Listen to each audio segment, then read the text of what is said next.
There is a place where Earth never sleeps. Beneath its surface, titanic forces twist and groan like ancient beasts. Above, glaciers grind forward with glacial patience, carving valleys like chisels on soft stone. Between the fire and the frost, something magical was born. Iceland is not just a land, it is a living creature, breathing steam, pulsing magma, and whispering myths through icy winds. To step foot here is to walk on a world still being written, page by smoldering page. Roughly 20 million years ago, when the rest of the continents had already grown old and weathered, Iceland burst into being like a rebellious child. It rose from the cold North Atlantic through a violent collision between two enormous tectonic plates, the North American and the Eurasian. These plates didn't just meet here, they argued. They pushed, pulled, cracked and burned, spewing lava and birthing land that didn't ask for permission.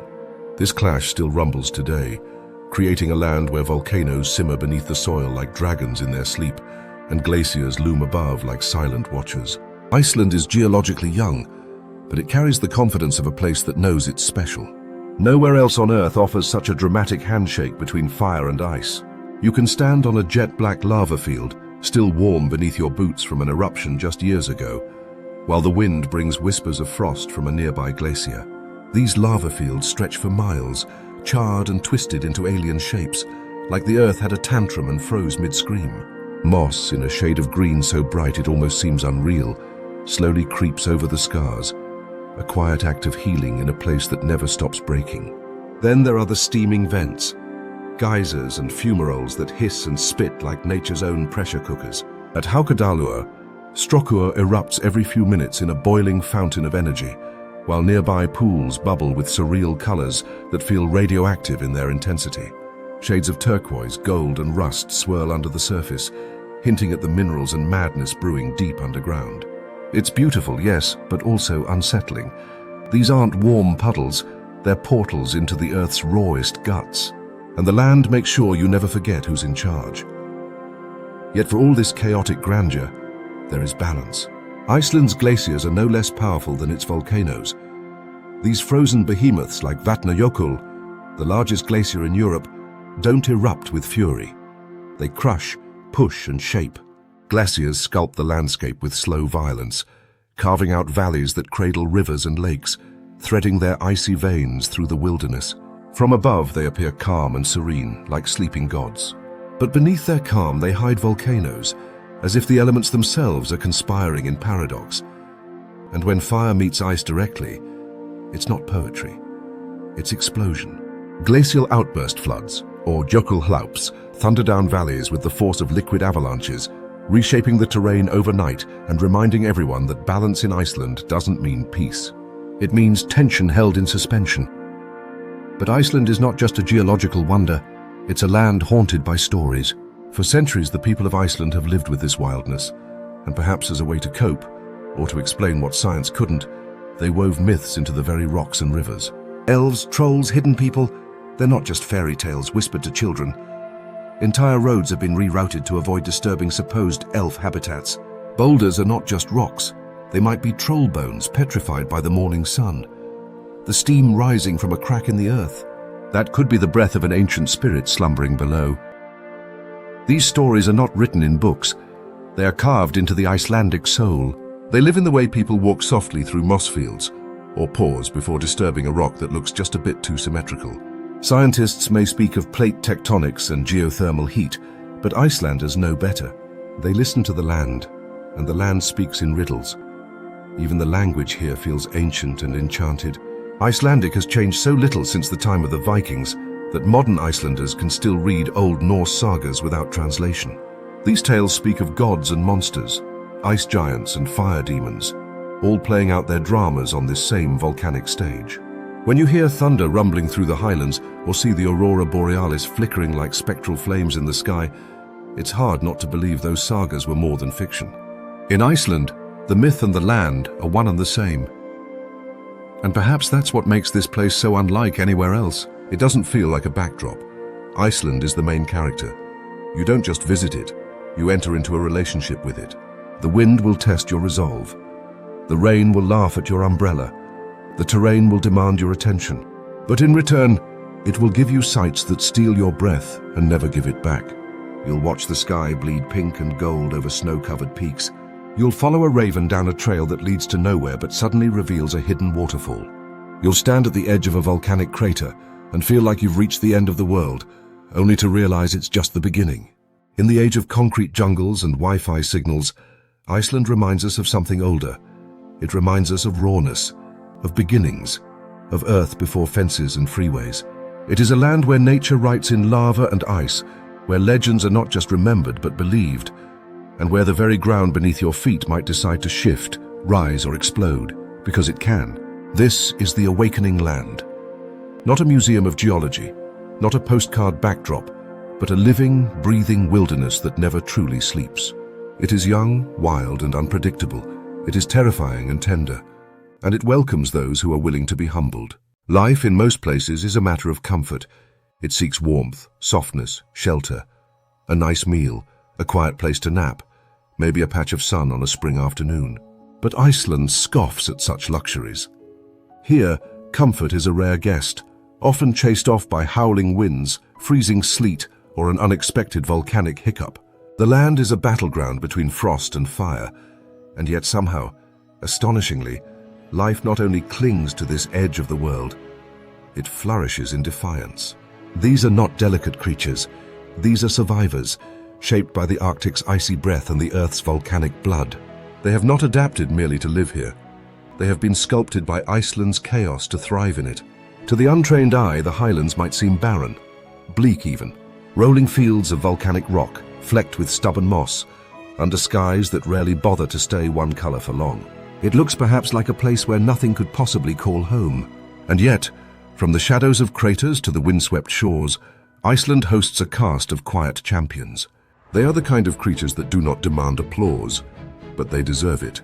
Every feather, paw, hoof and scale has a story of battle, of endurance, of living not despite the odds, but because of them.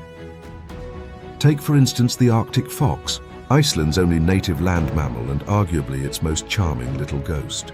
With a coat that changes color with the seasons, snow white in winter, brownish gray in summer, the Arctic fox isn't just playing dress-up. It's a living camouflage, a whisper among the rocks and snowdrifts. These foxes don't mind the cold. In fact, they're built for it. Their paws are fur-covered for silent stalking, their ears are small to reduce heat loss, and their metabolism operates like a well-tuned furnace. They scurry across frozen fields, surviving on seabirds, eggs, and the occasional reindeer carcass left behind by nature's less fortunate. But the most impressive part? They laugh in the face of -30 degrees Celsius. It's not just survival, it's style. Then there are the birds. Oh, the birds. Iceland is a sky kingdom, a sanctuary for migratory flyers that descend in flocks so vast they could cast shadows across entire valleys. Puffins, those adorable icons with their orange clown shoes for feet and beaks painted like tiny murals, arrive in the millions. They choose steep seaside cliffs for their homes, plunging like torpedoes into frigid seas in pursuit of fish. Puffins are so beloved they've become unofficial ambassadors of Iceland, though it must be said, they're not the most graceful on land. Watching a puffin take off or land is less eagle in flight and more flying potato. But beneath the comic charm lies a skilled hunter who survives on ice-kissed oceans and nestles into burrows dug into cliffs so sheer most would fear to look over the edge. Further inland, among the lonely hills and frozen rivers, the ptarmigan makes its slow, waddling rounds. A plump, unassuming bird, it wears a snow-white coat in winter and speckled brown feathers in summer, vanishing seamlessly into the landscape. Like the Arctic fox, it plays hide and survive. Its feathers even grow down the legs, natural leg warmers against the chill. When storms come, the ptarmigan doesn't flee. It digs into the snow and waits, wrapped in its fluffy armor, stubborn as the land itself. And high above, cutting through the skies like medieval knights with wings, fly the raptors. The gerfalcon, Iceland's apex bird of prey, is both beautiful and brutal. With eyes like steel and wings built for speed, it hunts in silence, striking like a ghost of the wind. In medieval times, only kings and emperors could own a gerfalcon. Today, they soar free over glaciers and lava fields, reigning over an aerial kingdom few dare challenge. Their prey includes ptarmigan and ducks, which must live with the knowledge that the sky itself can suddenly sharpen into talons. Let us not forget the icy shores and freezing waters that surround Iceland, for here too, life pulses with quiet power. Seals lounge like blubbery aristocrats on the edges of glaciers, looking as if they've mastered the art of relaxation. But don't be fooled. These sleek swimmers dive deep into water that would paralyze a human in seconds, navigating icebergs and surf with the grace of marine dancers. They've evolved an insulating layer of fat, internal thermostats, and underwater vision fine-tuned for murky depths.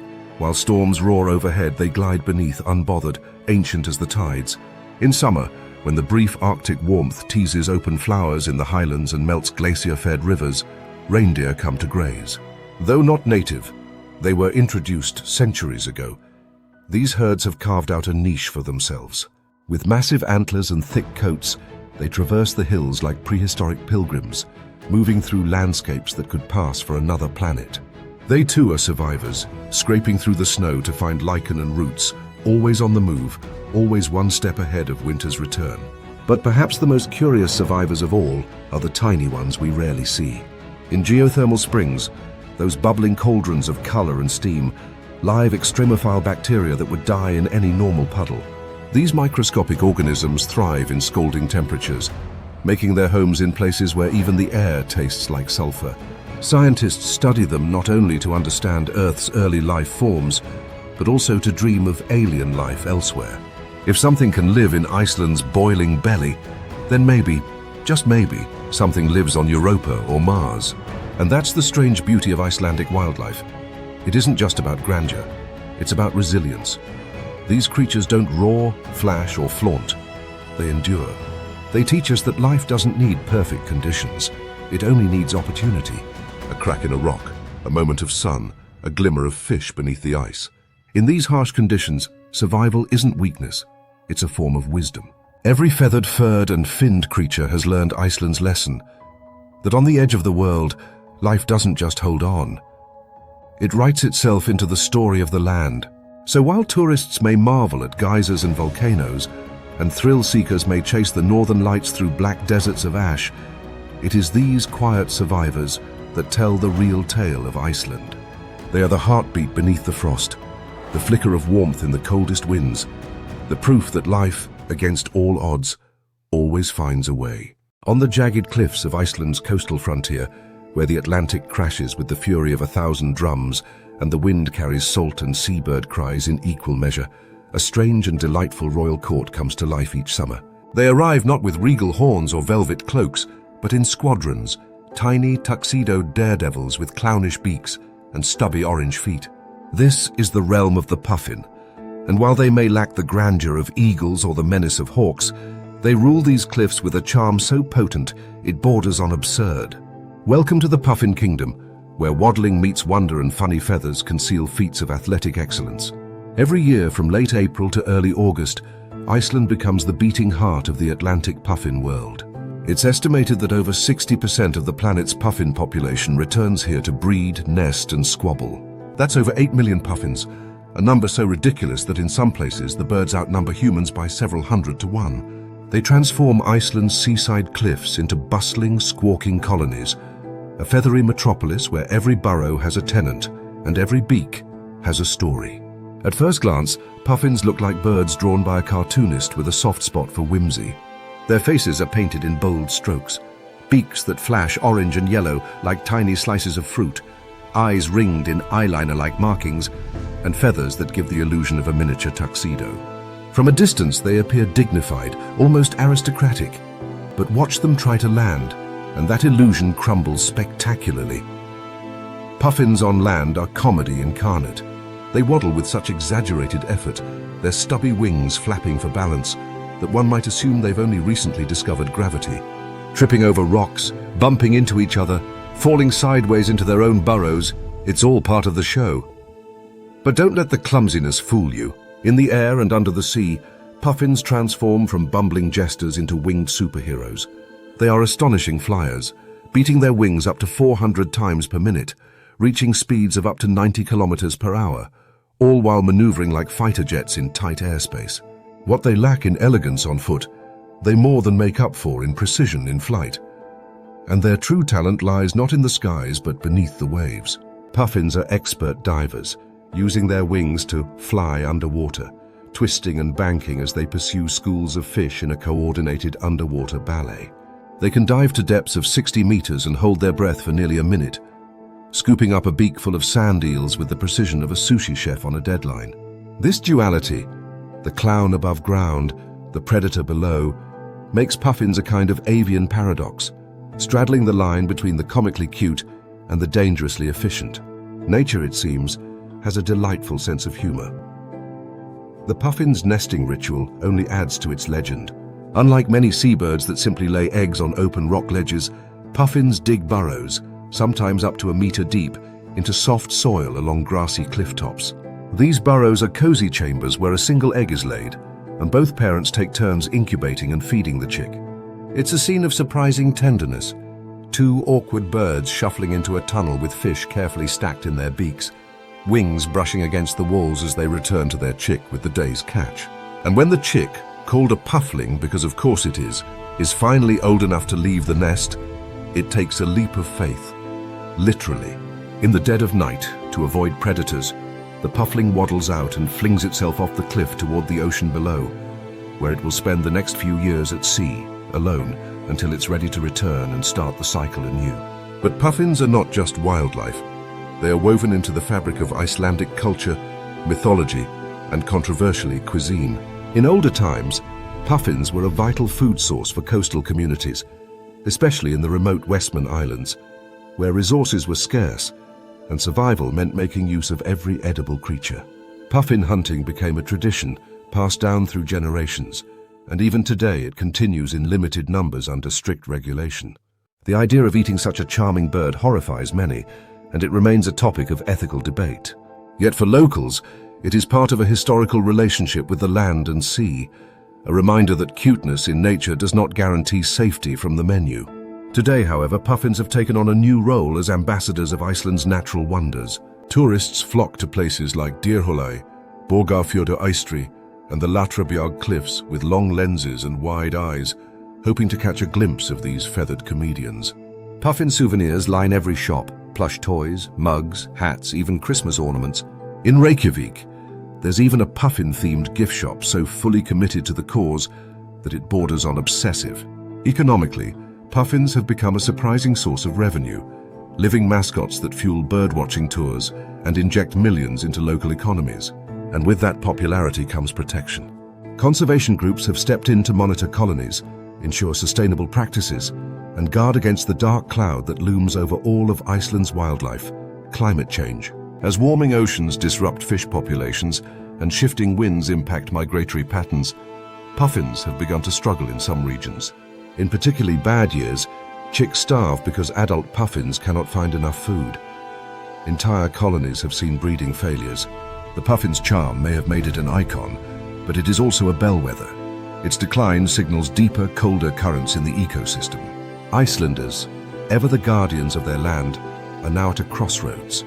How to preserve a beloved symbol while managing its complex ties to tradition, tourism, and a rapidly changing planet. And yet for now, the Puffin Kingdom still stands. As summer returns and the skies above Iceland bloom with wings, the cliffs once again echo with the laughter of these delightful birds. They come back not because it's easy, but because it is home. For all their awkwardness, they are astonishing navigators, returning to the same burrow year after year with uncanny precision. They are not just visitors, they are citizens of this land, co-authors in the epic story of survival between wind, sea, and stone. The Puffin Kingdom, then, is not one of pomp or power, but of persistence. It is ruled not by crown or claw, but by a bird whose walk may make you chuckle, but whose flight will leave you breathless. It is proof that nature, in all her humor and harshness, still knows how to surprise us, still knows how to enchant. Just beyond Iceland's rocky coastline, where the land finally gives way to the ink-blue vastness of the North Atlantic, the sea holds a secret symphony. Beneath the waves, in a realm where light fades and sound rules, ancient voices sing through the water, slow, mournful, and beautiful. These are the songs of the giants, the echoes of creatures that have swum these waters longer than any memory. The whales of Iceland are not just visitors. They are legends in motion, massive, mysterious, and utterly mesmerizing. Iceland's waters are a swirling cauldron of life. The cold Arctic currents mingle with warmer ones from the south, creating a nutrient-rich marine feast that lures krill, herring, and caplin in unimaginable numbers.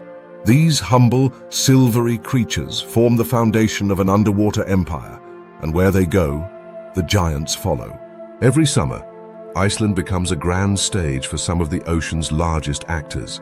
Humpback whales performing acrobatic displays, orcas slicing through waves like black and white phantoms, and blue whales, the largest animals to ever exist on Earth, gliding through the depths with the slow grace of something that knows it has nothing to prove.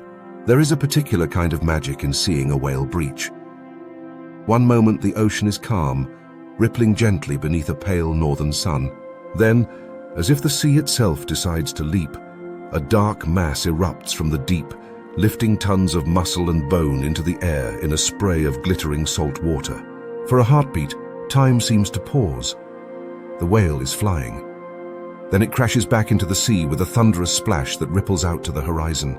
The humpback, most famous for this spectacular display, seems to breach not out of necessity, but for the sheer joy of it. Scientists speculate it's communication, or perhaps a way to rid themselves of parasites. But anyone watching can't help but suspect it's a dance, a celebration of being alive in the cold, vast wild. Humpbacks are also the opera singers of the deep. Their songs are long, haunting compositions that travel for miles underwater.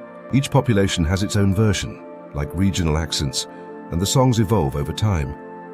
Only the males sing, and their ballads are not random. They're patterned, structured, and often last for over 20 minutes before repeating again with slight variations.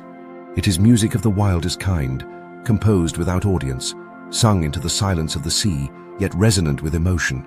To float in a boat above these singers is to feel, even for a moment, like you're eavesdropping on a conversation between ancient spirits. Then there are the orcas, Iceland's apex predators of the sea. Sleek, intelligent, and ruthlessly efficient, these marine wolves hunt in family groups, communicating and strategizing with eerie precision. Their black and white armor is iconic, a bold pattern that marks them as both beautiful and deadly. Orcas off the Icelandic coast are known to specialize in different prey. From herring schools they corral into tight balls with coordinated tail slaps, to seals plucked off ice floes in colder waters. Each pod has its own culture, passed down through generations, and it's this complexity, this learned behavior, that makes orcas not just predators, but scholars of the sea. But towering above them all, both in size and in legend, swims the blue whale. Up to 30 meters long and weighing more than a jet plane, the blue whale defies imagination. Its heart is the size of a small car. Its tongue alone outweighs an elephant. Yet it feeds on some of the smallest creatures in the sea, krill, filtering them through massive baleen plates with mouthfuls that could fill swimming pools. The sight of a blue whale surfacing is not dramatic like the humpback. There is no breach, no showmanship. Instead, it is an unveiling, a slow, steady rise of glistening blue-grey skin that seems to go on forever. A blow like a geyser announces its presence, followed by the arch of a back so vast it feels unreal. Then, without fanfare, it disappears again into the deep. The sea calms, and the world seems quieter, humbler. Whale watching in Iceland has become something of a rite of passage. Tour boats leave ports like Húsavík and Akureyri daily in summer, carrying passengers eager for a glimpse of these giants. Binoculars ready, cameras on standby, eyes wide with anticipation. People come from all corners of the earth to witness this ancient ballet, and more often than not the whales oblige. They breach, slap their tails, show curious eyes, and glide beneath the boats like ghostly submarines. For many it is a spiritual experience, a reminder of just how small we are in the face of such grandeur. Yet, this adoration is laced with contradiction. Iceland has a long and complicated history with whaling. In earlier centuries, beached whales were a windfall, providing meat, oil, and bone for communities scraping survival from an unforgiving land. As technology advanced, Icelandic whalers began hunting whales at sea, and for much of the 20th century, it became a viable, though controversial, industry. Even today, Iceland remains one of the few countries where commercial whaling continues under self-issued quotas, primarily targeting minke and fin whales. It's a decision that places it at odds with global conservation groups and whale lovers alike. The debate is fiery. On one side are those who argue for tradition, national autonomy, and resource use. Whalers are few but vocal, insisting that the practice is sustainable and culturally significant. On the other side are conservationists and the growing whale tourism sector, pointing out that a living whale brings far more long-term economic and ecological value than a dead one. A single humpback, for example, can generate hundreds of thousands of dollars in tourism revenue over its lifetime. There's also the ethical question: how can we, in the age of ecological awakening, justify the killing of a creature that sings? And the whales? They, mercifully, remain unaware of the politics swirling above them. They swim on, indifferent to human noise, continuing migrations that trace back millions of years. Some scientists believe that the same humpbacks return to the same Icelandic feeding grounds every year, remembering the krill-rich currents and deep bays like bookmarks in an eternal travelogue. They are witnesses to change, ancient navigators in an ocean increasingly altered by warming waters, plastic and ship noise. They sing, they breach, they feed. And we, for now, still have the privilege of watching. Iceland's seas are not just cold, they are alive. And in the presence of whales, one is reminded that the ocean is not a void, but a cathedral. Beneath its surface live beings so massive, so intelligent, so otherworldly, that they reshape the way we see our place on this planet. The giants of the deep are not merely animals, they are time travelers, poets, guardians of a marine world that still pulses with mystery and power. And Iceland, that land of fire and ice, holds the keys to their kingdom. Beneath Iceland's mist-veiled skies, far below its green valleys and glacier-fed rivers, the earth growls. Not the kind of growl that fades with time, but a low, persistent rumble, a tectonic whisper that this land is far from finished. Iceland does not sit peacefully on the Earth's crust. It straddles a live, restless fault line, perched on the mid-Atlantic ridge like a daredevil balancing between two titans. Here, the North American and Eurasian tectonic plates slowly tear away from each other, stretching the island like taffy heated by the planet's molten breath. And when the strain becomes too much, the land erupts in fire. Volcanoes are not merely features of Iceland, they are its architects, its destroyers, and paradoxically, its creators. To understand Iceland, one must understand fire. The island is still young by geological standards, born some 20 million years ago, not with a whimper, but with a searing, thunderous birth from the sea, and it never stopped growing.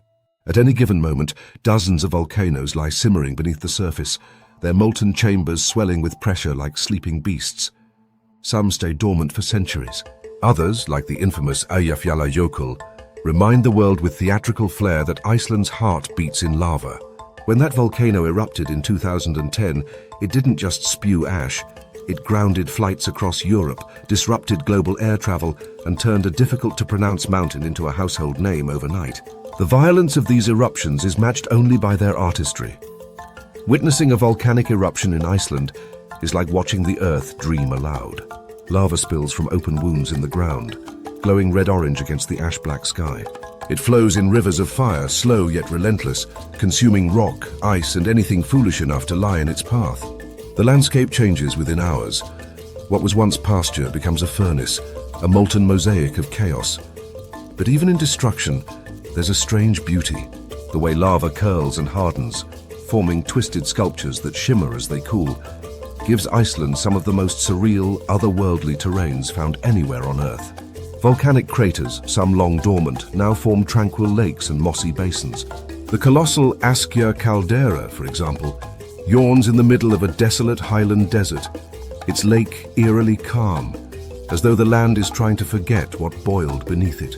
Then there's Hekla, once feared as the gateway to hell, which has erupted more than 20 times since the year 874. Local legends painted it as the place where souls were cast into the inferno. But today, hikers ascend its slopes with reverence, knowing that beneath their boots lies a slumbering giant that could stir at any moment. Yet for all their fury, volcanoes are not just destroyers, they are life-givers in disguise. Because after the fire comes the silence, and in that silence, something miraculous happens. Life returns. At first, the lava fields are barren, just endless waves of black rock, cracked and sharp. stretching to the horizon like a forgotten battlefield. But time, the great sculptor, begins its patient work. Rain falls, seeping into the porous rock, carrying microscopic life in its droplets. The wind brings seeds, small, persistent travelers looking for a foothold in the desolation. And then, like nature taking a breath, moss appears. Iceland's moss is no ordinary greenery. It's a vivid, electric green that glows against the darkness of lava, forming cushions and carpets so soft and luminous that they seem to hum with life. It clings to the rocks with gentle determination, breaking them down ever so slowly, turning volcanic stone into soil. This moss is more than a plant. It is a pioneer, the first chapter in a long story of rebirth. In some places, it takes decades just to form a thin coat. In others, centuries pass before shrubs dare to follow.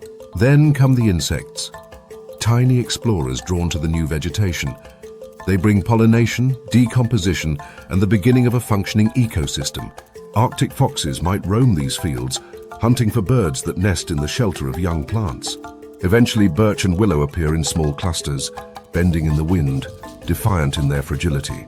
What was once hellfire slowly becomes habitat. This cycle of destruction and renewal is the rhythm of Iceland. The land dies, and it is reborn. Again and again, the volcanoes clear the slate, and life rewrites the story with moss, root, and feather. It is not a quick process, nor a certain one. Some lava fields will remain barren for generations. Others will blossom faster, aided by geothermal warmth or generous rainfall. But the principle remains. In Iceland, even annihilation is an invitation to grow. This strange relationship between life and lava has not gone unnoticed by Icelanders themselves. They live with volcanoes as one might live with eccentric but powerful neighbors, respectfully, cautiously, but without fear. Towns like Vestmannaeyjar bear the scars of sudden eruptions, such as the 1973 event that nearly buried the community in ash and lava.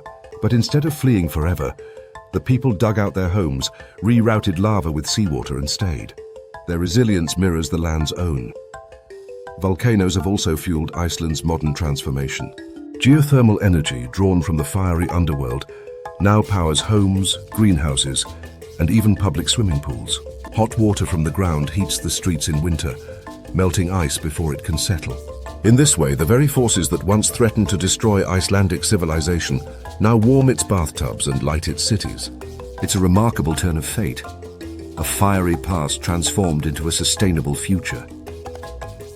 Still, Iceland never lets its inhabitants forget who's really in charge.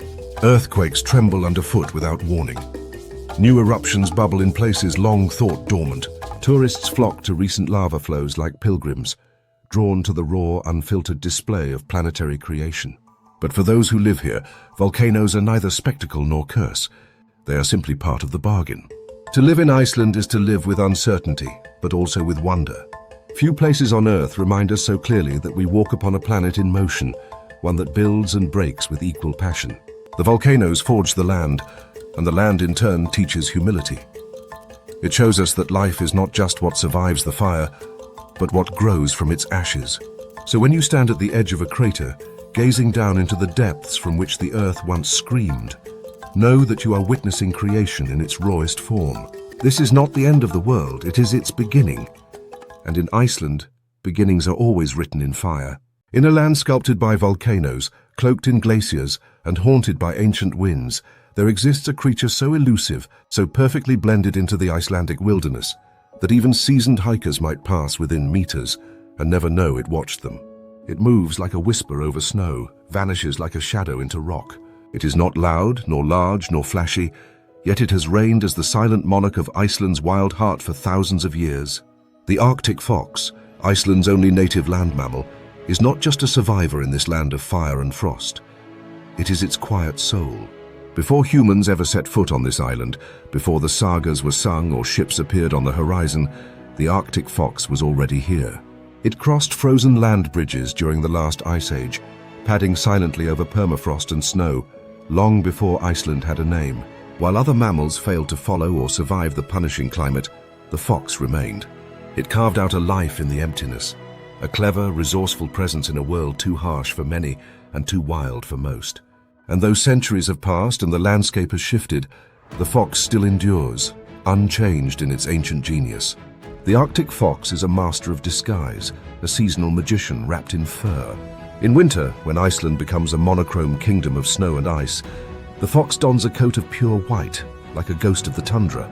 It blends so perfectly into its surroundings that only its jet-black nose gives it away, if you're lucky enough to catch a glimpse at all. Come summer, the snow melts, revealing volcanic rock and mossy plains, and the fox changes with the land. Its fur turns brown, grey, even bluish-black, taking on the tones of stone and soil. This metamorphosis is no fashion statement, it's survival stitched into every follicle. Unlike wolves or lynxes, who never made it across the sea, the Arctic fox rules alone. It has no competition here, no native predator to fear, and yet it behaves like a secret agent. It prefers the quiet corners of the world, remote valleys, windswept coasts, and the silent edges of glaciers. It builds dens beneath boulders or into soft earth, carving tunnels with multiple exits, a strategy that hints at both intelligence and a healthy dose of paranoia. These dens can be used for generations, passed down like family homes, tucked safely into the folds of the landscape. The fox's diet reads like a scavenger's buffet. It's not a picky eater, it can't afford to be. In summer, when birds return in great flocks to breed along Iceland's cliffs and shores, the fox feasts on eggs and chicks. In leaner months, it scavenges carcasses, raids nests, and even digs up frozen leftovers buried in the snow. It has been known to follow polar bears, when they rarely drift onto the island via sea ice, and clean up after their hunts like a loyal, if opportunistic, squire. On the beaches, it searches for washed-up fish or scraps left by seabirds. In the darkest winters, it can survive on mere scraps and hope. Its senses are sharp, especially its hearing, tuned to detect the faintest rustle beneath the snow. It can pinpoint the location of a lemming tunneling beneath a meter of powder and dive headfirst like a snowbound missile, breaking through with an explosion of fluff and precision. Such stunts seem almost comical in their execution, but they are deadly serious to a fox that lives where a missed meal might mean the difference between life and death. But for all its cunning and camouflage, the Arctic fox is more than biology. In Icelandic folklore, it is a shapeshifter, a trickster, a creature not quite of this world. Some say it can change into a human, walk among us, or whisper into the wind. Others believe it carries the spirits of the dead, or guards the entrance to hidden realms. It is often depicted with a grin, knowing, sly, amused by the folly of those who underestimate it. In this land where myth and nature intertwine, the fox is never merely an animal. It is a symbol of cleverness, of persistence, of survival with a spark of mischief. Stories passed down through generations describe foxes that lead travelers astray, vanish into mist, or steal fish straight from a bucket and leave only paw prints in the snow. Yet unlike trolls or elves, the fox is not feared. It is respected, revered even. It is the animal people nod to in silence, grateful for its presence as a reminder that this land still belongs in part to the wild. Yet the Arctic fox has not escaped unscathed from Iceland's modern story. When humans arrived a little over 1,000 years ago, they brought sheep, dogs, and eventually trouble. Foxes, once free to roam without rivals, found themselves hunted, sometimes for fur, sometimes to protect livestock. Their numbers fluctuated, their territories shrank. Even today, they are still hunted in some parts of the country. But in the West Fjords, a corner of Iceland where cliffs meet sea in dramatic grandeur, the Arctic fox finds sanctuary. There in Hornstrandir Nature Reserve, no roads, no farms, and no gunshots reach them. Tourists, guided by local experts, can sometimes spot them trotting boldly over ridges, curious and unafraid, as if they remember a time before people came. In this refuge, the fox reclaims its kingdom. It raises pups in the summer light, teaches them to hunt, to hide, to listen. It moves through its domain with the confidence of one who knows every stone, every sound. And as winter returns, as snow swallows the land once more, the fox melts back into the whiteness, an old spirit returning to the fold. The Arctic fox is Iceland's oldest inhabitant and perhaps its wisest. It does not roar like a bear or soar like an eagle. It creeps, it listens, it endures. In a country famed for its extremes, the fox survives in the spaces between, the quiet, overlooked places where resilience grows like lichen on stone. It teaches that survival isn't about dominance or display, but about cleverness, timing, and the ability to disappear when needed. So if you ever find yourself alone in the Icelandic wilds, with only the wind for company and the snow falling in great silent curtains, look closely. You might just catch a flicker of movement, a pair of sharp eyes, a puff of white fur against the endless white, and know that you have seen not just a fox, but the true native, the wild heart of Iceland, watching and waiting as it always has, clever as winter and quiet as legend. High above Iceland's volcanic spine, beyond the wind-bent birch trees, and across fjords carved by glaciers long since vanished, the sky plays host to its own quiet dynasty. It is a kingdom not of clouds or weather, but of wings, broad, powerful wings that cast shadows on mossy cliffs and frozen plains. Here, the air is ruled not by softness, but by precision, by silence, and by talons sharpened through millennia. Iceland's birds of prey are not just hunters. They are phantoms of the wind, woven into myth, etched into stone, and soaring eternally above a land that remembers. To truly grasp the wildness of this island, you must look up. While the glaciers groan and the lava fields simmer with the heat of Earth's bones, the sky is where the apex predators perform their work in silence. Among them, none commands more respect, or more reverence, than the white-tailed eagle, known locally as Puffin, the sea eagle. With a wingspan that can stretch over 2.5 meters, the white-tailed eagle does not so much fly as hover with authority. It is not built for flitting through trees or darting over meadows. It is made for soaring, for ruling the air above fjords and coastlines, where cliffs drop straight into the sea. These eagles were once hunted nearly to extinction in Iceland, falsely accused of preying on lambs and decimating seabird colonies. But they never vanished completely. A handful of survivors clung to the edges of the West Fjords, and through patient protection and fierce advocacy, they began to return. Now, with over 100 pairs nesting once again in Iceland, their presence is felt, not loudly but deeply. When a white-tailed eagle passes overhead, even the wind seems to pause. Their nests, massive constructions of sticks and seaweed perched on rocky ledges, are returned to year after year. Ancestral homes passed from generation to generation. They are not nests, they are thrones. Farther inland, over the highlands and shadowed ridges, flies another ghost of the north, the gerfalcon, the largest falcon in the world and a creature of ice and isolation. Unlike the eagle's patient glide, the gerfalcon moves with surgical precision and terrifying speed. It is a projectile cloaked in feathers, built to chase and catch prey mid-air with a burst of acceleration so sudden it almost seems like teleportation. In the time it takes the eye to adjust, the kill is already done. Gerfalcons feed mostly on ptarmigans, and their aerial battles are a spectacle few are lucky enough to witness. Blinding flurries of feathers and talons over snow-covered valleys, a hunt choreographed by evolution's finest hand. But what makes the gerfalcon truly special is not just its skill, but its legend. In the age of Vikings, to possess a gerfalcon was to possess power. These birds were more than animals. They were trophies of kings, traded across medieval Europe as symbols of prestige and martial prowess. Iceland's falcons, in particular, were coveted for their size, strength, and purity of color. They were sent to the courts of emperors and sultans, their feathers brushing the hands of history's rulers. Even today, Iceland strictly protects its falcons, banning all capture and closely monitoring nesting sites. In the eyes of the modern world, the gerfalcon is still royal. Then there is the snowy owl, a visitor from the Arctic realms farther north, whose presence in Iceland is rare but unforgettable. These owls are creatures of winter myth, phantoms in white plumage, with eyes like polished amber and wings that beat with near-perfect silence. While they don't breed in Iceland regularly, they appear when the lemming populations of Greenland collapse, drawn here by hunger and instinct. To see one perched on a lava rock, feathers ruffling in the cold wind, is to witness a scene pulled straight from saga.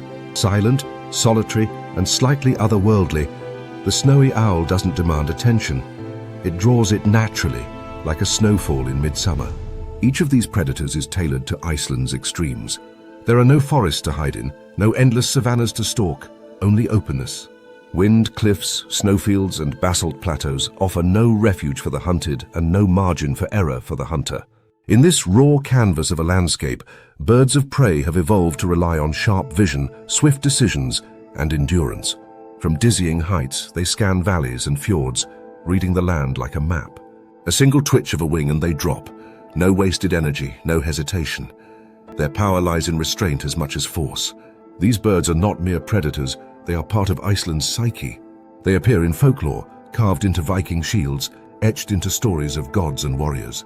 Odin, the All-Father of Norse mythology, had his ravens, but the eagle, always watching, always waiting, symbolized vision and authority. In many sagas, birds of prey are omens of victory, of death, of storms to come.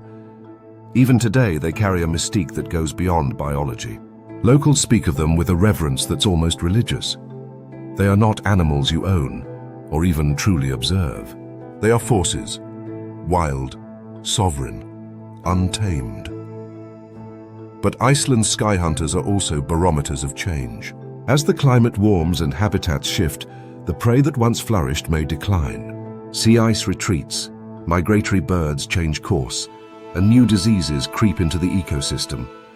Even here, where nature feels eternal, the balance is delicate. White-tailed eagles may find their fish less plentiful, falcons may see fewer ptarmigans.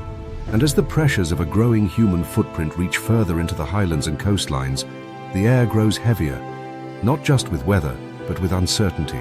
Still, the birds fly on. The eagle, unblinking, rides the thermals above the sea.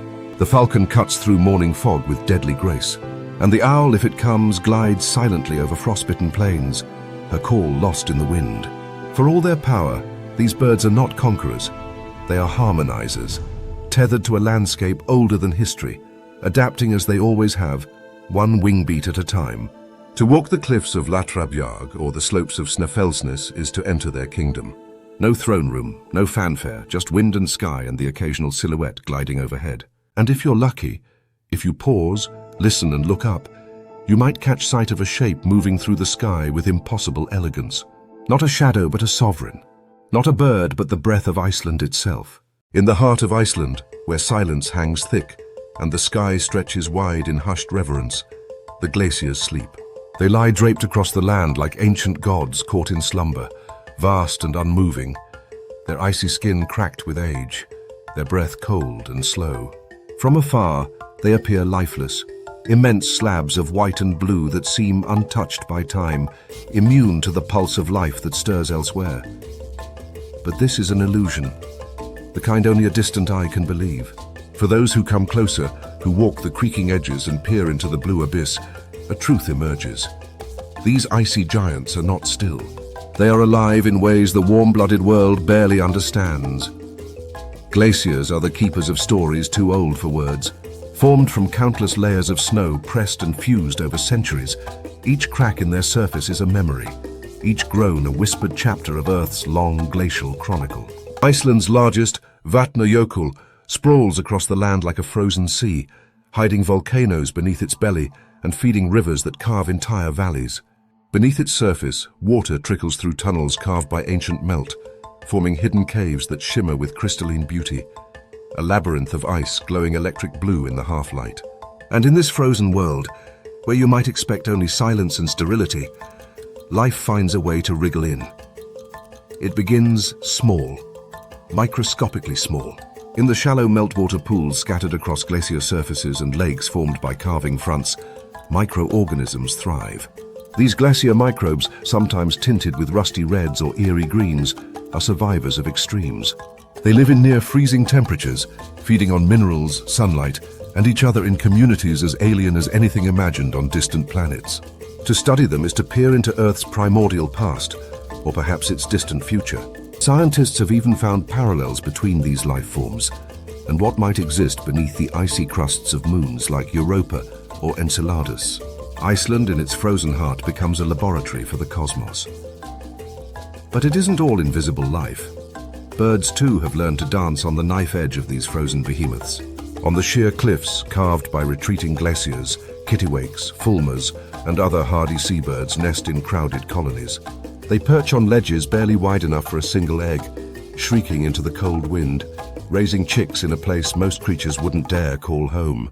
Their calls echo through the glacier valleys like laughter in a cathedral, reminding the ice that life will not be kept out, not by wind, not by snow, not even by centuries of cold silence. Even the fox, that ghost of the tundra, carves a home here. The Arctic fox, whose territory often overlaps with the edges of these icy plains, finds shelter in dens dug into hillsides shaped by glacier runoff.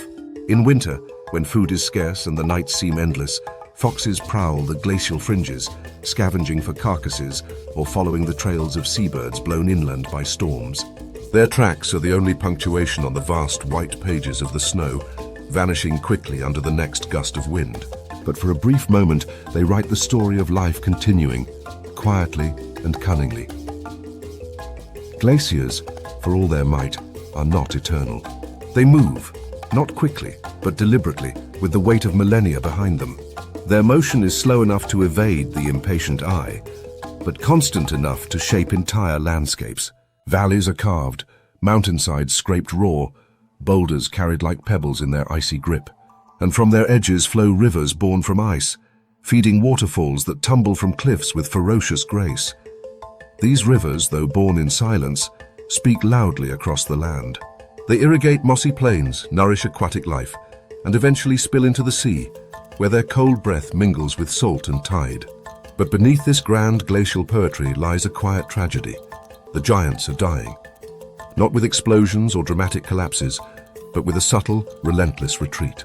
Every year, Iceland's glaciers lose more of themselves to warming air and rising temperatures. The edges melt faster than they move forward. The tongues that once reached into valleys now pull back in shame, leaving behind raw earth, exposed rock and silent lakes where ice used to rule. Langjökull, Mýrdalsjökull, and even mighty Vatnajökull, they are all shrinking.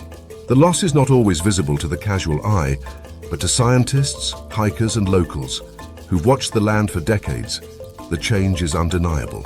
Entire glacial outlets have vanished. Ice caves that once glowed with frozen magic are now puddles beneath cliffs. The meltwater rivers grow stronger, even as the source feeding them grows weak. And with this slow death, the creatures who depend on the glaciers face uncertainty. Birds that nest near the cool edges of ice may find their cliffs warming, their food sources shifting. Foxes may need to wander farther, risking the journey across more human-dominated landscapes. And the microbes, the ancient, peculiar, resilient ones, may face extinction before we even understand what secrets they hold. This loss ripples beyond the wild. Glaciers are more than scenic wonders. They are natural reservoirs, regulating water flow throughout the year. As they shrink, so too does Iceland's ability to maintain freshwater consistency, affecting agriculture, energy production, and even tourism. And for the Icelanders, a people so closely tied to their land, the retreat of the glaciers is more than environmental. It is emotional. A vanishing glacier is a vanishing piece of identity, a ghost of the landscape that shaped their culture, their myths, and their memories. And yet, even in this moment of fading grandeur, the glaciers still awe.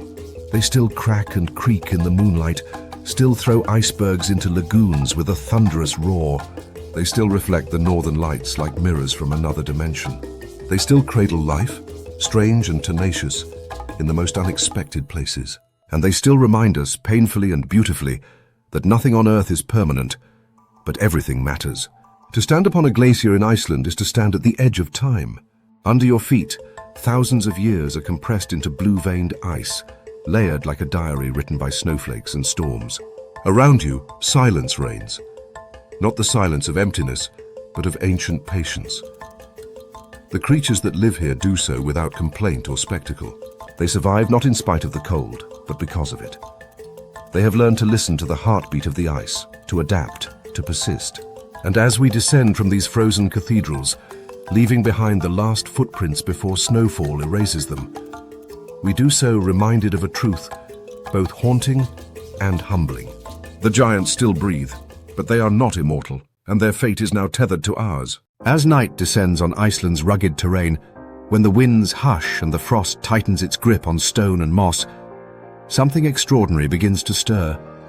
Not in the forests or under the sea, but high above, where the heavens peel back their dark curtain and reveal one of nature's most mesmerizing illusions.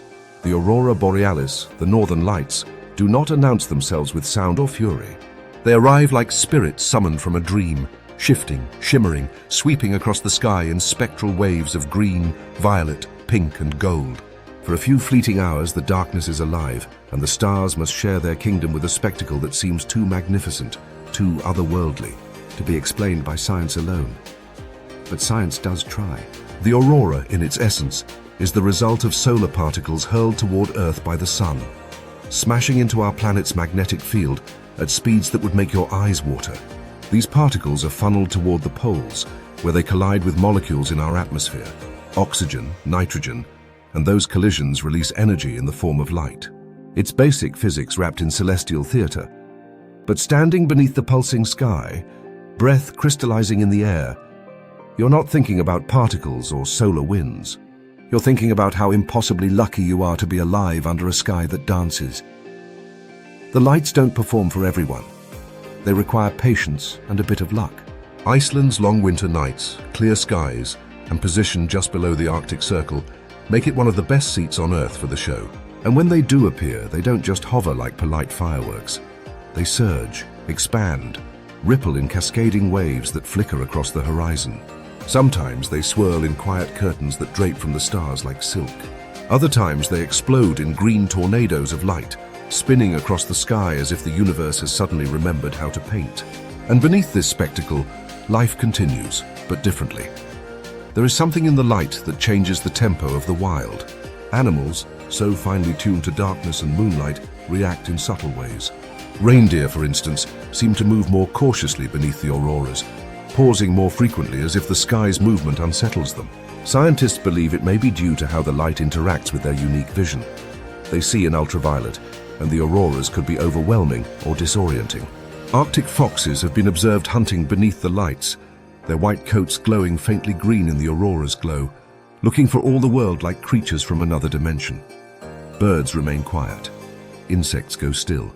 And humans, those peculiar animals who spend so much of their lives under roofs, wander into the cold willingly, eyes turned upward, mouths agape, utterly transfixed. But long before satellites tracked solar flares or cameras captured time-lapse dreams, ancient peoples tried to make sense of this shimmering mystery. And in Iceland, where the boundary between myth and nature is paper-thin, the northern lights were never just light. They were omens, signs, spirits dancing in the night sky. The Vikings, who once sailed these coasts with axes in hand and sagas in their hearts, believed the lights were reflections from the armor of the Valkyries, warrior maidens guiding fallen heroes to Valhalla. To them, the aurora was not just beauty. It was the residue of epic battle and divine judgment. Other stories, quieter and older still, told of souls ascending to the afterlife, the auroras acting as a bridge between worlds. Some said the lights were spirits playing across the sky, ancestors dancing to celestial drums, reminding the living of their presence. In certain folklore, whistling at the northern lights was forbidden, said to attract their attention in unwanted ways. It's unclear whether that meant mischief or misfortune, but most chose silence just in case. And when you stand beneath the lights today, it's easy to understand why. Even the boldest among us feel a little smaller, a little humbler under that restless sky. In the more remote regions of Iceland, where city lights can't compete and the stars shine like ancient runes, locals still speak of the aurora with reverence. Some claim animals act strangely just before a strong display, as if the earth itself is holding its breath. There are tales of horses refusing to move, of sheep crowding together more tightly than usual, and of birds flying low and erratic beneath aurora-heavy skies. Whether these stories are rooted in observation or folklore is hard to say, and in Iceland, that distinction is often delightfully blurred. Even modern-day Icelanders, armed with apps that predict solar activity and cameras designed to capture the faintest flicker of light, often talk about the northern lights as if they were old friends. Unpredictable, temperamental, sometimes shy, sometimes over the top, but always magical. And when the lights decide to appear, all plans are dropped. Dinner is postponed. Children are pulled from their beds and bundled into coats. Tourists pile into buses and drive into the countryside, chasing a glimpse of something that can't be bought, only hoped for. And when it comes, it silences even the most talkative crowd. There's no need for words when the sky begins to sing. Yet, like all natural wonders, the aurora borealis is not immune to change. As light pollution creeps into even Iceland's darkest corners, and as climate shifts alter cloud cover and weather patterns, the conditions needed for clear auroral sightings may become less common. It's not the aurora that's changing, it's us. The sky still dances. We must simply remember how to watch.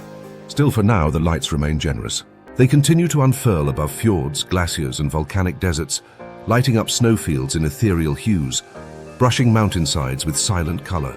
And for the creatures below, foxes, reindeer, birds, and humans alike, the aurora remains a gentle, glowing reminder that some of the world's most profound mysteries require no explanation, only witness.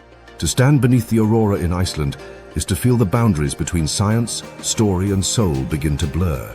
It is to feel a tug at something ancient inside you, something that recognizes beauty when it doesn't ask for applause. You don't need to understand the math behind the light. You only need to see it, to feel it wrapping itself around the sky like a living dream. It is midnight magic. And it's real. Where the wild North Atlantic breathes against Iceland's ragged edge, and the land gives way to sea with a sigh of spray and stone, the seals reign, not with majesty, but with nonchalance. They do not roar, nor do they glide through the skies or shake the earth with hooves. They bask. They blink. They roll on sunlit rocks like creatures who figured out the secret to life and decided to keep it to themselves. These are Iceland's coastal watchers, harbor seals and grey seals, part marine, part mystery, and all charm. They are the ocean's quiet warriors, thriving where land, sea, and ice blur into something elemental. To see them from a distance, sprawled like sausages on black volcanic beaches or bobbing in shallow fjords, is to witness the art of supreme laziness. Harbor seals are smaller and shyer, with heart-shaped faces and a kind of permanent puppy dog expression that has turned them into the darlings of wildlife watchers. Grey seals, in contrast, are the brawnier cousins, larger, longer-nosed, and more inclined to eye you with the weary suspicion of someone who's seen it all. Together, they form a coastal society, as complex as it is invisible, vanishing the moment you reach for your camera, only to reappear 30 meters offshore with an amused twitch of a whiskered snout. But do not be fooled by their sun-drenched lounging. Beneath the surface, seals become something else entirely. What appears clumsy and comical on land transforms into sleek, fluid precision in the water. They are submariners of the North Atlantic, diving to depths of over 100 meters, twisting and spiraling with a grace few marine mammals can match. Their bodies are built for it, streamlined like torpedoes, with flippers that serve as both rudders and paddles, and lungs capable of holding breath for up to half an hour. Harbor seals prefer hunting close to shore, chasing small fish, squid, and crustaceans in the shallows. Grey seals, with their larger size and deeper dives, can pursue bigger prey in offshore waters, ambushing fish with the patience of an aquatic sniper. Hunting for a seal is not about brute strength, it's about timing. In the dim, frigid waters around Iceland, they rely on sensitive whiskers, vibrissae, that detect the faintest vibrations in the water. A fish doesn't even need to be seen. Its mere motion leaves a trail and the seal follows. It's an ancient skill honed in darkness, a dance of predator and prey played out in silence below the waves. And when they surface, catching a breath beneath the pink-orange shimmer of an Arctic sky, they do so with the elegance of creatures utterly at home in two worlds. They are also intelligent. Not in the way of dolphins, with their showy leaps and extroverted chatter, but in quiet, observational ways. Seals are curious, popping their heads up to watch boats, swimmers, and even the occasional drone. They form social groups, recognize each other by voice and scent, and mothers teach pups the roots and rules of survival. A pup's first swim is no easy feat. Born on land, with a thick layer of blubber and a coat that dries quickly, it must learn to brave the surf within days, guided and guarded by a watchful mother who's likely already fending off the cold, the tide, and the occasional nosy gull. For centuries, seals have occupied a strange space in Icelandic culture. To some, they were valuable resources, hunted for meat, oil, and skins. To others, they were something more.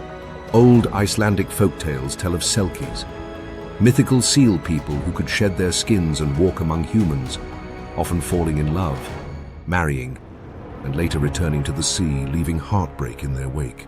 These stories painted seals not just as animals, but as mysterious beings hovering on the edge of two worlds, gentle, wild, and a little bit magical. Yet as romantic as the myths may be, the reality of modern life is far less forgiving. The challenges facing Iceland's seals today are not hunters with spears, but pollution, noise, and climate change. The waters around the island, once pristine, now carry traces of microplastics, industrial runoff, and the detritus of human travel. Seals, being at the top of their local food chain, are especially vulnerable. Toxins accumulate in their blubber, affecting fertility, immune systems, and even behavior. What's invisible to the eye makes its mark over time, dulling the brightness of wild eyes and weakening the next generation before it's even born. Worse still, the melting of Arctic sea ice, accelerated by global climate shifts, poses a creeping threat to their way of life. While Iceland itself doesn't rely heavily on sea ice for seal habitats, many northern populations do. Changes in ocean temperature ripple through ecosystems, affecting fish stocks and altering migration patterns. What happens in the distant Arctic eventually reaches Iceland's shores. Food becomes scarcer, storms grow stronger, and the fragile balance between survival and struggle begins to tip. Even human curiosity, well-meaning though it may be, has its price. The rise of wildlife tourism brings more eyes, more boats, more drones buzzing overhead like metallic insects. Seals, especially nursing mothers, may abandon pups if disturbed too often. Their habitats, once quiet and remote, become popular GPS coordinates. The line between admiration and interference is thin and often blurred, yet there is hope, resilience even. Iceland has taken steps to monitor and protect its seal populations, supporting research and public education. Certain regions, like the Vatnsnes Peninsula, have become havens for respectful seal watching, where observation is paired with conservation. Locals and scientists work together to study seal behavior, track population changes, and reduce human impact. And while global solutions remain complex, there's growing awareness that to protect these creatures, we must look beyond the beach and into our own habits, what we consume, discard, and value. For now, the seals endure. They bask on black rocks, their silver coats glistening in the sun, noses pointed toward the wind. They dive beneath glacial waters and emerge with fish between their teeth and salt in their whiskers. They raise pups on quiet shores, teaching them how to swim, how to listen, how to live between the tides. And when the wind rises and the waves turn fierce, they vanish with a flick of the tail, slipping into the cold with the same fluidity they've always known. To watch them is to glimpse a world that doesn't rush, doesn't panic. A world where survival is an ancient rhythm, pulsed by tide and moon, sharpened by instinct and softened by sun-warmed stone. These are not just ocean mammals. They are storytellers in blubbered coats, memory keepers of the sea's edge. They are Iceland's coastal sentinels, warriors, yes, but warriors of peace, persistence, and play. They come into view like ghosts of another age, silhouettes against the silver horizon, manes flying in the wind like old battle banners, hooves hammering volcanic earth in rhythms that echo across the centuries. Iceland's horses are not mere livestock. They are living relics, descended from Viking steeds, shaped by storm and lava, and stitched into the very soul of the land. Small in size, yet mighty in presence, these horses carry the weight of 1,000 years, not with grandeur, but with quiet, untamed grace. To see them galloping across the black plains, free and unbridled beneath a sky swollen with northern clouds, is to witness history in motion, wild at heart and stubbornly unchanged. The Icelandic horse is a creature apart. While technically a pony by height, it is never called such in Iceland, where calling them ponies might earn you a cold stare and a swift correction. These animals may be compact, but they are as sturdy as the rocks they run on, built low to the ground, thick-coated against the cold, and surprisingly nimble. Their strength lies not in sheer power, but in adaptability. For over a millennium, they have survived every blizzard, crossed every river, and climbed every scree-covered slope the island could throw at them. And in that crucible of hardship, a horse was forged not just to endure, but to thrive. Their story begins with longboats and legends. Around the 9th century, Norse settlers brought horses with them across the North Atlantic. Tough, versatile mounts from Scandinavia, bred to handle the rocky terrain and bitter chill. When these horses reached Iceland's isolated shores, they became marooned in time. No other breeds were introduced, no crossbreeding occurred. For over 1,000 years, the Icelandic horse has been bred in complete genetic isolation, protected by law and tradition. Even today, horses that leave the island for competition or exhibition are never allowed to return, lest foreign diseases or diluted bloodlines threaten this ancient strain. The result is one of the purest, oldest horse breeds in the world, unchanged in spirit and body since the age of sagas, and with that purity comes a peculiar, almost magical trait: The Icelandic horse is one of the only breeds in the world that possesses not just 3, but 5 natural gaits. The walk, trot and canter are familiar enough, but then comes the tolt, the crown jewel of Icelandic horsemanship. It is a 4-beat gait so smooth and balanced that a rider can drink from a glass of wine without spilling a drop while in full motion. Watching a tolt is like watching poetry stitched into muscle, fast yet effortless, the rider floating as if suspended in air. Then there is the flying pace, used by only the most talented horses and riders. It's a 2-beat lateral gait that covers ground with astonishing speed, often used in short bursts of exhilarating, almost airborne strides. It's not just movement, it's music. But these horses are not confined to stables and showgrounds. Much of the year, many herds live in semi-wild conditions, roaming open pastures and rugged highlands, grazing freely across the sweeping volcanic plains. In the cooler months, they gather in larger groups, weathering snowstorms with their thick winter coats and their herd's collective instinct. Each horse carries within it an ancient roadmap of the land, the trails their ancestors followed, the river crossings that remain safe, the sheltering cliffs that have protected foals from the cold for generations.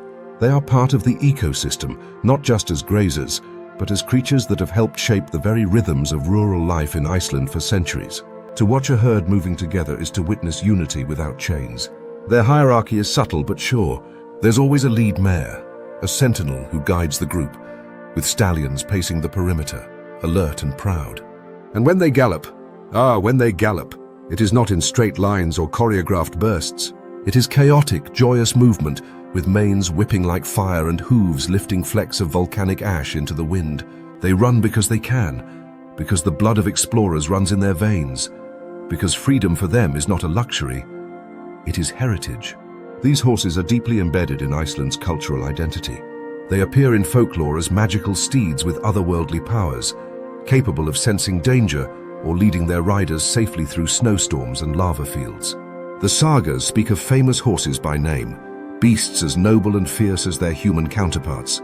Even today, poems and songs are written in their honor, and every child grows up knowing not just how to ride, but how to respect the horse.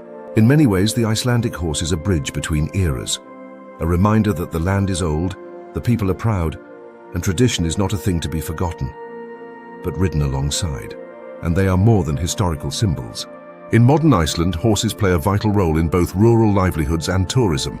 Farmers still use them to round up sheep across the highlands, and riders from around the world come to experience the Icelandic landscape from the saddle of a horse that knows every stone by heart. Trails meander through lava fields, across riverbeds, beneath glacier tongues and steaming vents, where the horse feels more like a guide than a mount. With each hoofbeat, they connect the present to the past, one step deeper into the soul of Iceland. Yet, like all things wild and beautiful, they are not untouched by challenge. Climate change shifts grazing patterns. Changing land use restricts open pasture, and the growing popularity of the breed abroad raises questions about maintaining its ancient integrity. But Icelanders are fiercely protective of their horses. Laws, traditions, and a deep, almost spiritual reverence ensure that the horse is not just preserved, but celebrated. It is not seen as property, but as kin, and that makes all the difference. In the end, it is not their gait, nor their strength, nor even their history that makes Icelandic horses remarkable. It is their spirit, a fire that flickers quietly beneath thick coats and calm eyes, a stubbornness to endure, to explore, to race the wind across landscapes where only the strongest survive. They do not ask to be admired. They simply are, just as they've always been, proud, free, wild at heart. And so they gallop on across the highlands, through mist and moss, their hoofprints vanishing in the ash behind them, their story etched instead into the memory of anyone lucky enough to ride beside them, if only for a moment. At first glance, it seems otherworldly. A rolling, velvet green blanket stretching across blackened earth, folding over boulders like a sleeping giant's cloak, glowing softly even under a grey Icelandic sky. This is not grass, nor any field as the world knows it. It is moss, ancient, delicate, untamed, and it lies thick and strange across Iceland's youngest scars. Where fire once flowed in rivers of lava and hardened into jagged fields of glassy rock, moss now settles with patient grace. It does not ask permission. It simply arrives, breathes quietly into the silence left behind by eruption, and begins the slow work of turning death into life. To walk on these moss-covered lava plains is to step into a living myth. Your boots sink slightly into the sponge-like surface, and each step feels like you're trespassing on something sacred. The moss is thick, springy, and so vividly green it seems lit from within. It hides the fury beneath. Cracks, ridges, and sharp volcanic stones still blackened from eruptions that tore through the earth just a few hundred or thousand years ago. And in a land where nature is never far from rage, moss is its gentlest answer, a whisper of renewal after the scream of destruction. But don't let its softness fool you. This moss is tough. It has to be. Growing in a place with acidic soils, freezing winds, and a sun that disappears for weeks in winter, Icelandic moss, especially Racemitrium lanuginosum, is a marvel of resilience. It thrives in the nutrient-poor, harsh terrain of lava fields by locking moisture into its tiny leaf-like structures, clinging to stone, and spreading so slowly it might only grow a few millimeters per year. Some patches you see today began centuries ago, possibly when medieval Icelanders were still writing their sagas by firelight. It is a plant that teaches patience, for its victories are not dramatic. They are persistent. And with it comes an entire micro-ecosystem of miniature life. While the moss itself may look like a simple green fuzz to the untrained eye, it is in fact a bustling metropolis for tiny organisms. Lichens weave in among its strands, bacteria flourish in its damp embrace, and small insects crawl through its folds like secret citizens. Moss provides shelter, moisture, and even nutrients for life that can survive nowhere else in such a barren landscape. It is the gateway to rebirth in the volcanic deserts, catching airborne spores, stabilizing soil, and setting the stage for more complex plant life to follow. Where moss grows, the blueprint of a future forest may quietly be forming, though it may take a few thousand years. Even birds, ever attuned to subtle signals in the land, use moss to line their nests in highland hollows and coastal cliffs. Its softness insulates, its sponge-like nature repels water. For some creatures, moss isn't just habitat. It's cradle and cloak, healer and home. And for humans too, moss has long held significance. Early Icelanders used it to insulate shoes, beds, even houses. In a land that offers few trees and no abundance of soft things, moss became a rare comfort, a touch of green in a world of black rock and ice. But its beauty and function go deeper than utility. Moss is sacred in the Icelandic soul, not in the ceremonial sense, but in the quiet reverence Icelanders afford it. It's woven into folklore, spoken of in soft tones by farmers and hikers alike. Stories tell of hidden people, elves, spirits, dwelling beneath mossy stones, and disturbing these places is considered more than unlucky. It's disrespectful. To tear moss from its roots is to rip a page from the Earth's living diary. In many parts of the country, it's not just frowned upon, it's forbidden. And yet, despite this cultural respect, moss is under siege. The surge in Icelandic tourism over the last 2 decades has brought more boots, more tires, more intrusion. Rental jeeps have wandered off designated trails, crushing centuries of growth in seconds. Social media has inspired crowds to hike onto delicate lava fields in search of the perfect photo, often unaware that the moss they're trampling will not recover in their lifetime or their grandchildren's. It doesn't scream when it's hurt. It doesn't bleed. But moss dies quietly. And once it's gone, the ground is left scarred and barren, echoing the damage long after the visitors are gone. This has sparked an ongoing battle for conservation, a push and pull between Iceland's growing role as a nature tourism hotspot and its deep-rooted desire to protect what cannot be replaced. Local environmental groups, park authorities and community leaders have launched campaigns to educate visitors, install protective barriers, and enforce rules around fragile moss areas. Drone footage has revealed the shocking patterns of damage. Whole fields, once lush, now marred by tire tracks and footprints. Signs have gone up in popular areas. Paths are redirected. Warnings are issued in multiple languages. And still, every year, some part of the moss dies anew. The conversation isn't simple. Icelanders rely on tourism now more than ever. It fuels the economy, sustains remote communities, and introduces the world to the magic of this wild place. But how do you balance a visitor's wonder with the land's need for peace? How do you share something sacred without breaking it? And yet the moss persists. It always has. Long before humans arrived, moss was here, spreading across fresh lava fields in silence. After each eruption, each firestorm of molten rock, moss returned. It returned after the Laki eruption in the 18th century, which darkened skies across Europe and devastated Icelandic agriculture. It returned after Hekla roared. It returns still, creeping gently over the cooled flanks of Eyjafjallajökull's fury. The moss waits for no applause. It comes back because that is what it was born to do. To sit beside a moss field in Iceland is to feel the planet exhale. The world slows down. The chaos fades. You hear only the wind and the hush of time moving differently. And in that quiet, you begin to understand what this moss truly is. Not just a plant, but a reminder. A reminder that life endures not always with fire or ferocity, but with softness, slowness, and absolute patience. So when you see it, shimmering green in the mist, spread like velvet across a hardened sea of lava, pause, watch, respect.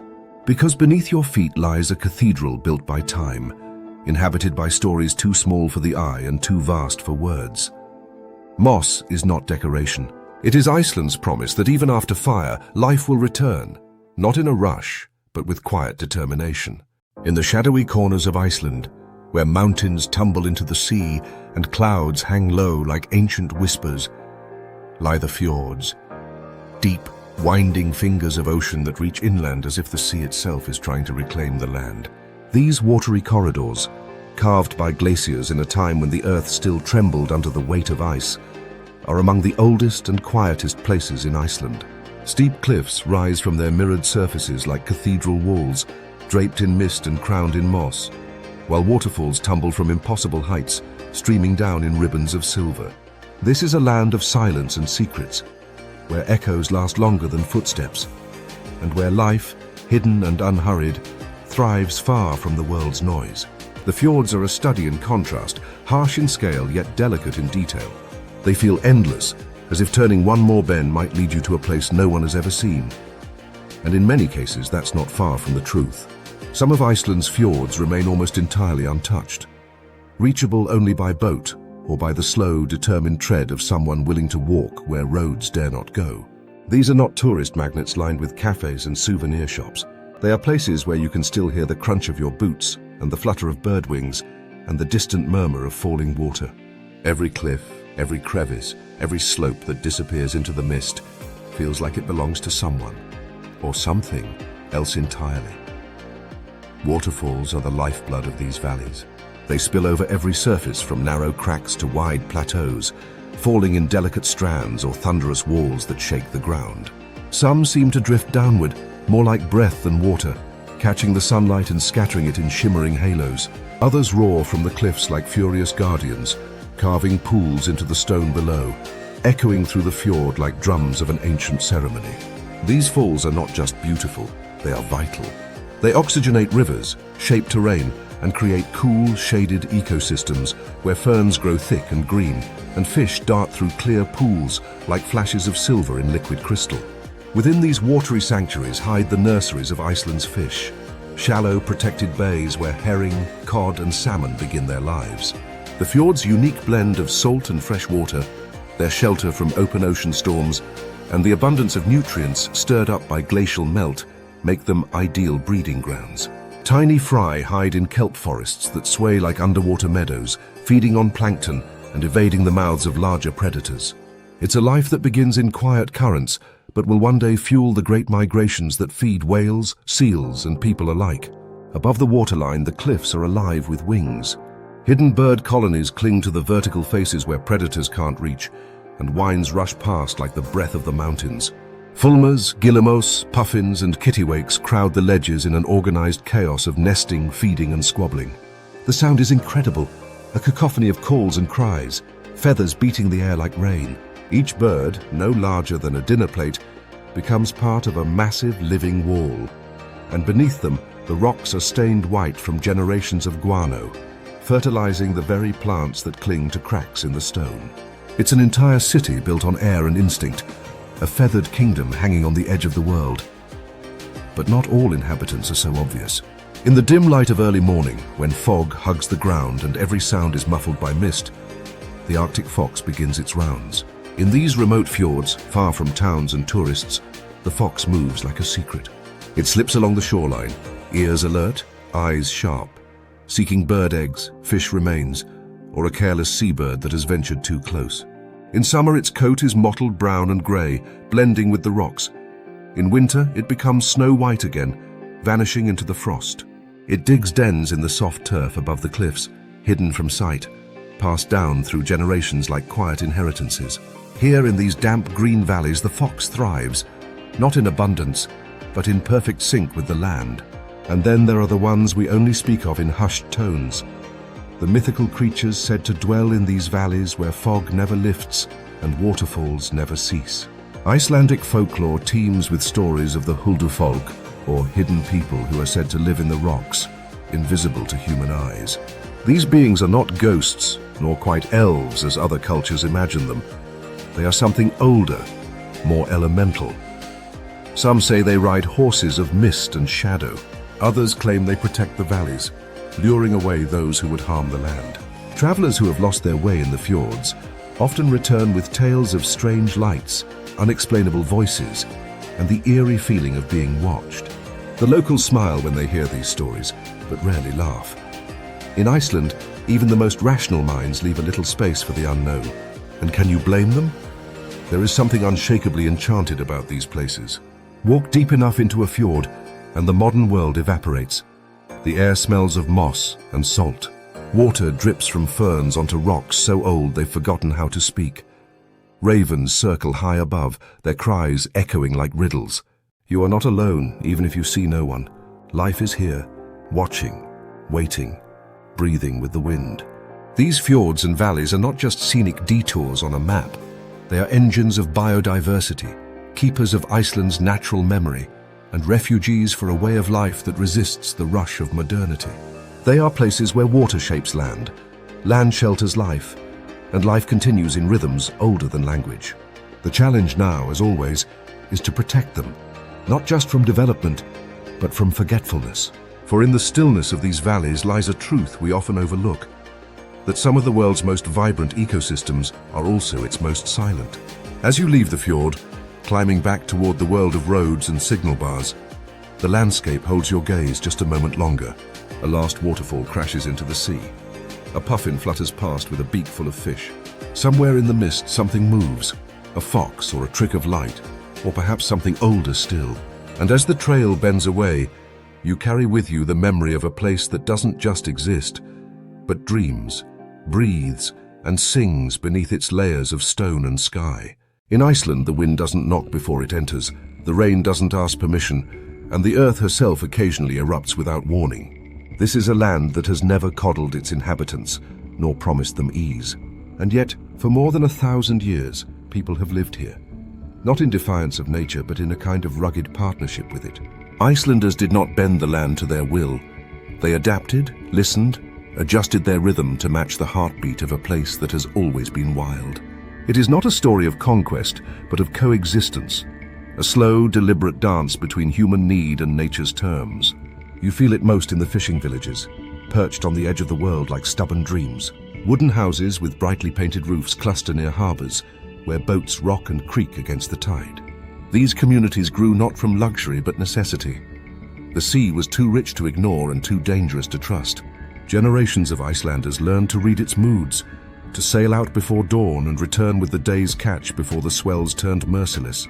Cod, haddock, herring, these fish weren't just food, they were survival, currency, the salty spine of the Icelandic economy. Even today, in a world of online everything, a large part of Iceland's soul still rides on those cold waves. But the sea, generous though it has been, was never the whole story. Inland, where lava fields stretch like the skin of sleeping giants and valleys ripple with ancient glacial scars, sheep have wandered with surprising freedom. They are Iceland's woolly roamers, released each spring into the highlands where they graze through summer on heather, moss, and wild grasses. There is no shepherd shadowing their every move. They are left to wander, to live by instinct in the open expanse. And come autumn, families venture out on horseback in great roundups called retir, combing the land for their flocks in a tradition that is part chore, part celebration, and wholly Icelandic. The sheep, comically puffed and eternally stoic, are more than just quaint features in the landscape. Their wool, once the currency of warmth in a country that knew cold like few others, shaped clothing, bedding, even survival itself. Today, Icelandic wool remains a prized textile, light, warm, water-resistant, and naturally infused with the scent of history. And the sheep themselves, with their ancient lineage and wild summer escapades, have become symbols of the very resilience that defines Iceland. But nowhere is the relationship between people and nature more ingenious than in Iceland's use of the fire beneath their feet. With over 200 volcanoes and countless geothermal vents, the country bubbles like a simmering stew. Rather than fear it, Icelanders harnessed it. Geothermal farming is perhaps the most quietly revolutionary aspect of life on this frozen rock. Greenhouses powered by hot water piped from underground springs now bloom with tomatoes, cucumbers, strawberries, even bananas, in a land where nothing edible should grow naturally in winter. Walk into one of these glassy sanctuaries and you step from frostbitten plains into lush, steamy jungles. Snowflakes melt on the glass while vines curl toward artificial suns. It is science meeting survival, the earth herself helping to feed her children. In towns and cities, hot water from beneath the ground flows directly into homes, heating radiators, pools, even sidewalks. Entire neighborhoods are kept warm by volcanic veins, making Iceland one of the few places on Earth where long, harsh winters don't demand deforestation or fossil fuels. It is a miracle born of necessity, built not by dominating nature but by tuning into its rhythms and redirecting its energy with care. Yet, like all delicate balances, this harmony is being tested. The march of modern life, with its convenience and speed, is quietly reshaping the relationship Icelanders have long held with their land. Roads now reach deep into once isolated valleys. SUVs bump along mossy tracks, carving scars into ancient lava fields that took centuries to soften. Tourists, drawn by Iceland's untouched beauty, sometimes unknowingly contribute to its erosion. Trampling fragile moss, crowding narrow trails, chasing puffins and seals for the perfect selfie. The wilderness, once remote and self-contained, is now shared with the world, and the world doesn't always tread lightly. Technology, too, has changed the pace of life. Fishermen use sonar where once they read the sea. Farmers track their sheep by GPS, and greenhouses run on automated systems. Iceland's population, small but swiftly modernizing, increasingly concentrates in Reykjavik and a handful of growing towns. The countryside, once alive with hand-built turf homes and smoke curling from peat stoves, now holds more echoes than voices. As younger generations pursue education and opportunity abroad, some of the old ways begin to dim. Not out of neglect, but evolution. And then there is the ever-present shadow of climate change. Glaciers shrink year by year, their retreat visible to anyone who dares to compare photos across decades. Fish migrations shift as ocean temperatures rise, challenging centuries of tradition. Storms grow stronger, seasons grow stranger. The land, once predictable in its chaos, now offers fewer certainties. And while Icelanders are no strangers to adversity, even their legendary resilience feels the strain of changes that come not from nature, but from humanity at large. Yet Iceland is not yielding. It is adapting as it always has, with thought, with creativity, and with a stubborn kind of grace. Communities are reclaiming traditions in new ways. Ecotourism ventures blend storytelling with preservation. Local foods are promoted with pride, and renewable energy remains not just a source of power, but a national identity. Children still learn the sagas, still ride Icelandic horses, still gather in the retir to call sheep home, and the wind still howls across the highlands like it has for 1,000 years. Uncaring but familiar. To live in Iceland is to strike a deal with the wild. It is to accept that you cannot control the land, but you can work with it. You can learn its moods, honor its gifts, and survive not by bending it to your will, but by bending with it. It's a philosophy written into every turf wall, every fish drying on a line, every steam plume rising from the earth. And so the dance continues, delicate, imperfect, but enduring. A people and a land. Old friends with a complicated past, still learning how to share a future.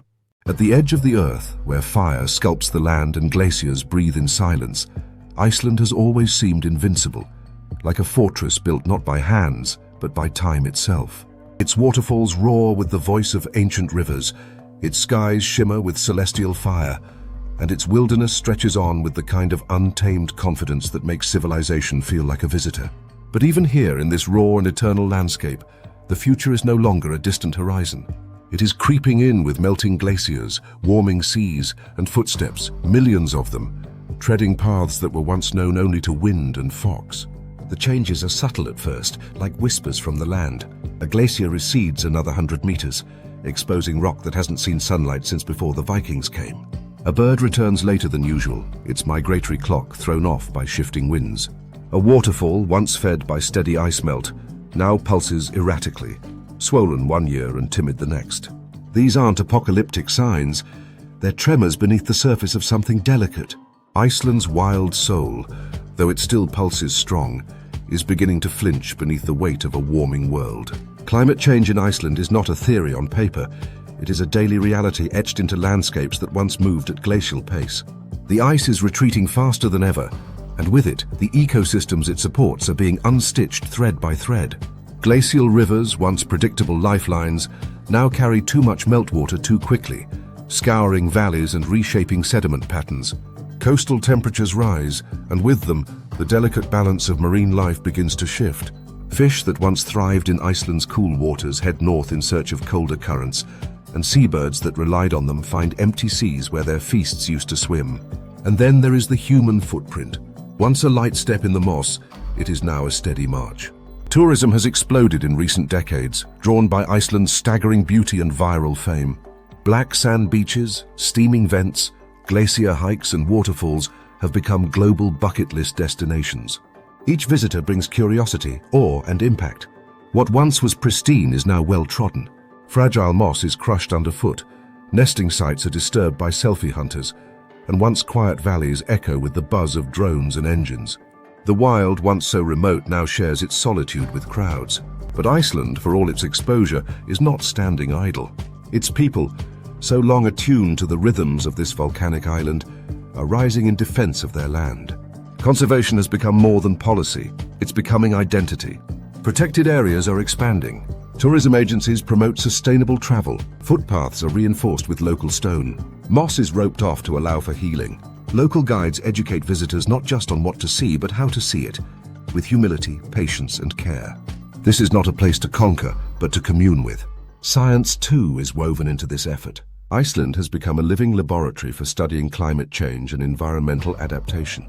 Glaciologists monitor ice flows and calving fronts, using satellite imagery and on-the-ground surveys to chart the vanishing glaciers with alarming precision. Marine biologists study the changing patterns of fish and plankton. Ecologists examine how moss, lichen, and highland flora recover or fail to in disturbed areas. What's discovered here doesn't stay in Iceland. It informs global understanding, offering lessons from a land that has always lived on the edge. But not all hope lies in research and regulation. Some of the most powerful voices come not from labs or lawmakers, but from farmers, fishers, and herders who've worked this land for generations. They speak of weather patterns that no longer behave, of pastures that dry too early or floods that come too late. They've seen new insects appear and old birds disappear. And while their words may be less technical, they are no less precise. Their knowledge, passed through calloused hands and windswept days, is a compass honed by centuries of observation. It is from these people, grounded, unsentimental, and fiercely proud, that the most potent environmental ethic may arise. Icelanders know better than most that the land is not something to be owned. It is something to be partnered with. They do not fear the wilderness, they belong to it. And that relationship, forged in fire, frost, and folklore, may be the key to preserving Iceland's wild soul. Because make no mistake, what is at stake here is not just scenery, not just tourism dollars or Instagram backdrops. It is identity. It is the right of a puffin to return to its cliff, the right of moss to regrow on lava that cooled before there were nations, the right of a glacier to breathe slowly like it always has. Iceland's wilderness is not just beautiful, it is instructive. It teaches resilience without rage, strength without arrogance. It asks for little and gives in abundance. It shows us what the world looked like before we drew lines on maps and decided we owned it. The path forward will not be easy. Climate change will not be reversed by good intentions alone. Tourism, though vital, must be managed with discipline. And wild spaces must be protected with laws that have teeth and with education that starts young. But Iceland offers a rare chance because so much of what is wild is still intact, still breathing, still watching to see if we'll rise to the moment. And perhaps that is the message whispered in the wind as it curls through fjords and over glacier tongues. If we protect the wild, The wild protects us back, not with gratitude but with continuity, with clean air, stable waters, pollinated plants, and balanced ecosystems that don't need us but include us, if we're wise enough to deserve it. To walk through Iceland is to walk through a future still undecided. The land is changing, yes, but not yet lost. Its foxes still pad softly through mossy gullies. Its horses still gallop across ash-black plains. Its eagles still soar above cliffs that catch the sea's roar. And its people, stubborn, brilliant, and bound to the land, still believe in their power to shape what comes next. So let us learn from this island of contrasts, where fire meets ice, where history meets myth, and where humanity still holds the chance to be a gentle steward rather than a careless king. Let us tread lightly, speak humbly, and act quickly. For Iceland's wild soul is not just a treasure, it is a mirror. And in it we see not just a place, but the kind of world we still have the chance to choose.